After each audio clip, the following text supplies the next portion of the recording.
अगर कोई आम आदमी गलती करे तो पुलिस वाले उसे बेरहमी से घसीटते हुए जेल में डाल देते हैं। वहीं अगर कोई नेता क्राइम करे तो जेल जाने से पहले ही उसकी जमानत रेडी हो जाती है, जैसे कानून ने उसे कोई वीआईपी का कार्ड दे रखा हो। ये कैसा देश है जहाँ न्याय भी स्टेटस देख के होता है, जहाँ कुर्सी पे बैठा आदमी कानून के नीचे नहीं कानून के ऊपर माना जाता है। हमारे देश में एक झूठ बहुत ज्यादा फेमस है, कानून सबके लिए बराबर है। 2019 के चुनाव में 43% एमपीज ऐसे थे जिनके ऊपर क्रिमिनल केसेस पेंडिंग थे और इनमें से 29% तो गंभीर आरोप थे, जैसे मर्डर, रेप, करप्शन। सोचिए, जिनके हाथों में देश चलाने की जिम्मेदारी है, वही लोग जब अपराध करें तो उनके साथ वैसा व्यवहार क्यों नहीं होता जैसा एक आम आदमी के साथ किया जाता है। क्या हमारे देश में जनता की कोई वैल्यू नहीं है? आम आदमी को अगर जुआ खेलता देख लिया जाए तो पुलिस उसे तुरंत जेल में डाल देती है, और वहीं बड़े से बड़े सेलिब्रिटीज खुलेआम हमारे देश के बच्चों को जुआ खेलना सिखा रहे हैं। इन्हें जेल में डालने की तो छोड़ो, पुलिस वाले इन्हें सिक्योरिटी देते हैं। जब आम आदमी अपना हक मांगने के लिए रोड पर आ जाता है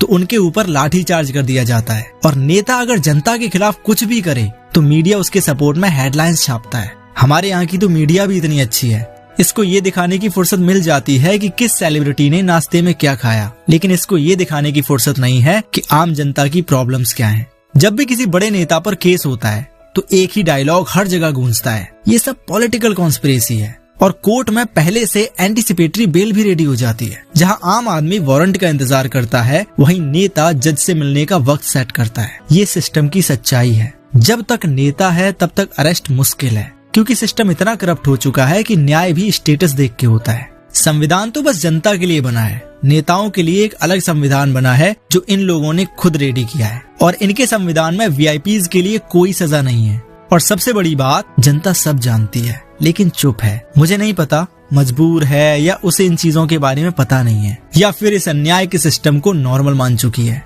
क्या ये है हमारे देश का फ्यूचर? क्या ये है हमारा नया भारत? ये नेता लोग झूठे वादे करके भी शान से चल रहे हैं, और बेचारी जनता सच्ची होने के बावजूद चुप बैठी है। और इस देश की सबसे बड़ी ट्रेजेडी ये है कि अगर कोई नेता जेल चला भी जाए तो उसे हीरो बना दिया जाता है। उसके चमचे कहते हैं, देखो हमारे नेताजी ने तो अपने देश के लिए जेल को भी झेल लिया। नेता का जेल जाना यहाँ बलिदान बन जाता है, लेकिन आम आदमी का जेल जाना उसकी जिंदगी बर्बाद कर देता है। तो सवाल ये उठता है, जब नेता के ऊपर एफआईआर हो तो क्या उसका टिकट कैंसिल नहीं होना चाहिए? जब किसी पॉलिटिशियन पे कोर्ट केस पेंडिंग हो तो क्या उसे चुनाव लड़ने का हक मिलना चाहिए? क्या पब्लिक सर्वेंट बनने के लिए सबसे पहले क्लीन बैकग्राउंड का सर्टिफिकेट मैंडेटरी नहीं होना चाहिए? जब आम आदमी को पासपोर्ट बनाना हो तो पुलिस वेरिफिकेशन होती है, लेकिन देश चलाने वाले नेता को 0 वेरिफिकेशन में कुर्सी मिल जाती है। ये कैसा सिस्टम है? अब समय आ गया है सवाल पूछने का। क्या नेता नेतृत्व करने के लायक है, या बस सिस्टम को लूटने के नए तरीके बनते जा रहे हैं? अगर न्याय सिर्फ पावरफुल लोगों के लिए है तो ये दिखावा क्यों किया जाता है कि हमारा भारत एक डेमोक्रेटिक कंट्री है?